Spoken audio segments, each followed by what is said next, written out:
तुमने जो बेलपत्र चढ़ाया तो वो प्रसाद बना कि नहीं बना? बन गया ना। अब प्रसाद बन गया तो उस बेलपत्र को उठाकर लाकर खाना और खाकर अपनी औषधि के रूप में उसको स्वीकार करना। उसके बाद इस शरीर में चाहे शुगर हो, चाहे बीपी हो, चाहे ब्लड प्रेशर किसी भी रूप में हो, चाहे किडनी, लीवर कुछ भी डैमेज हो रहा हो, डायलिसिस चल रहा हो, अब एक बार बाबा को चढ़ाकर उससे विनती कर कर तो लाओ कि हे शंभु, ये तेरे बल पर लेकर जा रहा हूं। मैंने सुना है तुझ पर जो चढ़ता है वो प्रसाद बन जाता है, और ये त्रिगुणाकार बेलपत्र को मैं लेकर जा रहा हूं, मैं खाऊं और बाबा इतनी कृपा कर देना कि ये औषधि का काम कर दे और मेरी बीमारियां समाप्त कर दे। ये शिव से कहो।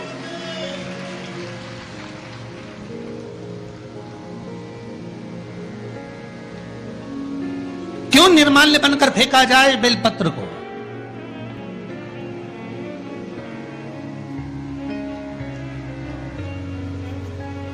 इस बेलपत्र के मूल तत्व को जिस दिन जानोगे, बैसाखी शिवरात्रि शिव महापुराण की कथा चल रही है रतलाम के पावन प्रांगण में, और लाखों लाखों लोग कथा को श्रवण कर रहे हैं। कल जितने लोग आए थे उससे 2 गुना लोग आए हैं। टेंट एक्स्ट्रा लगाया है, बता रहे थे कल 9 बीघा में टेंट लगा था, आज 18 बीघा में टेंट लगाया है, तो भी जगह नहीं है बैठने के लिए। लोग खड़े होकर कथा सुन रहे हैं।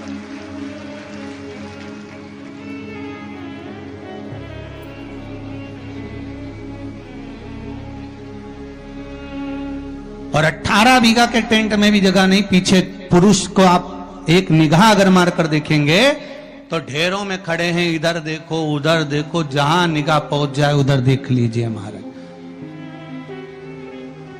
लाखों लाखों लोग इस कथा को सुन रहे हैं। एक नियम बना लो बैसाख महीने से कि शंकर भगवान पर जो बेलपत्र चढ़ी है वो औषधि का काम करती है। शिव पर चढ़ी हुई बेलपत्र मंदिर में क्यों छोड़ें? क्यों नदी में हम इसको विसर्जन करें? क्यों नदी में छोड़ें हम इसको?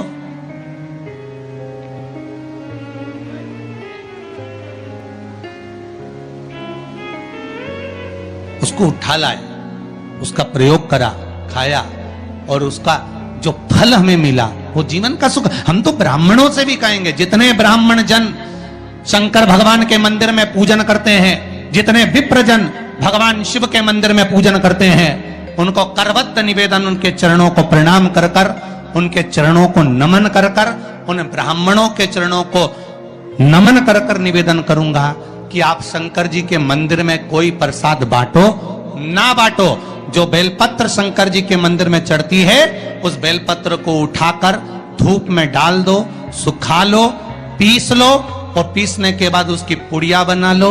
उस पुड़िया को प्रसाद के रूप में देना चालू कर दो कि ये खाना चालू करो। किडनी, लीवर, शुगर, बीपी सब धीरे धीरे धीरे धीरे समाप्त होने लगेगा। तुम करो तो।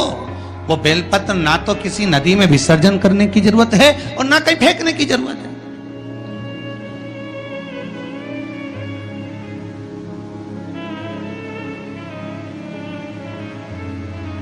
प्रतिदिन भगवान को तुलसी चढ़ाते हो ना? तो रोज भगवान को तुलसी उनके भोग में चढ़ाते हो, उनके सामने चढ़ाते हो, उनके सम्मुख में ठाकुर जी की तुलसी चढ़ाते हो। उठा लाए, प्रयोग में लो, क्यों उसको विसर्जन में डालते हो?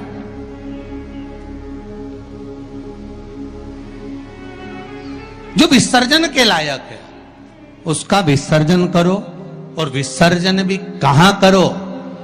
क्षिप्रा, गंगा, नर्मदा, सरयू या आपके क्षेत्र की कोई पवित्र नदी है, उस नदी में ले जाकर कोई निर्माल्य वस्तुएं मत पटको। आज वैसे ही इस पृथ्वी पर जल स्तर गिरते जा रहा है, उस पवित्र जल को हमें संजोना है। जो निर्माल्य की वस्तु मिले, एकांत में किसी खेत में उसको एक खड्डे में डालकर इकट्ठा करो। जब उसकी खाद बन जाए तो जिस खेत में उसको डालोगे भगवान के प्रसाद को, वो खेत भी उज्जवल आनंद सुख प्रदान करेगा और कुछ ना कुछ अच्छा देना प्रारंभ करेगा। क्यों किसी पवित्र नदी को हम नष्ट कर रहे हैं? क्यों गंगा को हम कचरा डालकर नष्ट करें? क्यों यमुना को, सरयू को, छिपरा को हम नष्ट करें?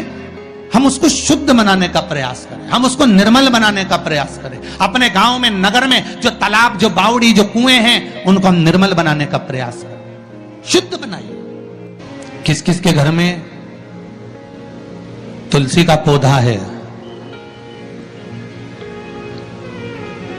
सबके यहां है? रख लो।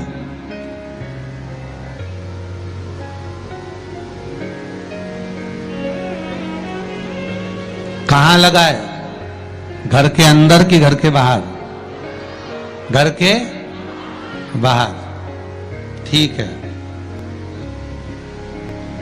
दिया लगाते हो?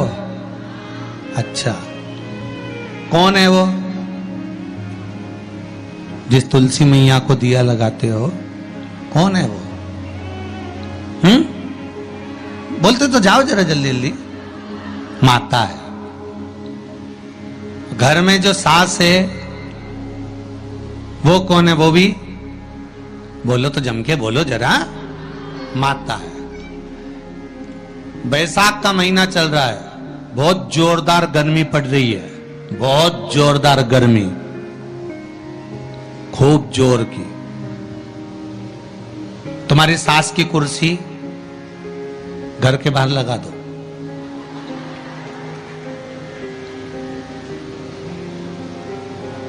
कितने घंटे बैठ सकती है वो? बोलो जरा, जम के बोलते जाओ। यहां विश्वास की कथा चल रही है, भाव और श्रद्धा की कथा चल रही है। कितने घंटे बैठेगी वो? अरे 1 घंटा भी जाने दे रिजी जी हो। 15 मिनट ऐसी चिलचिलाती हुई धूप में वो बैठ जाए, बहुत कठिन बात, बहुत कठिन। तुम्हारे घर के दरवाजे पर तुलसी का क्यारा है, तुम उसको दिया लगाती हो, माता कहती हो, पूछती हो, पूजती हो। तुमने तुलसा महारानी से कहा, माँ बैसाख की गर्मी पड़ रही है, तेरे को गर्मी लग रही होगी, चल थोड़ी देर में तुझे अपने कक्ष में लेकर चलती हूँ, थोड़ी छांव में रख देती हूँ, तेरे ऊपर एक छत्र लगा देती हूँ, थोड़ा सा एक ब्लाउज का टुकड़ा पड़ा हुआ है, पीस पड़ा हुआ है, उसको मैं तेरे ऊपर डाल देती हूँ, जिससे तुझे गर्मी कम लगेगी। कभी विचार किया?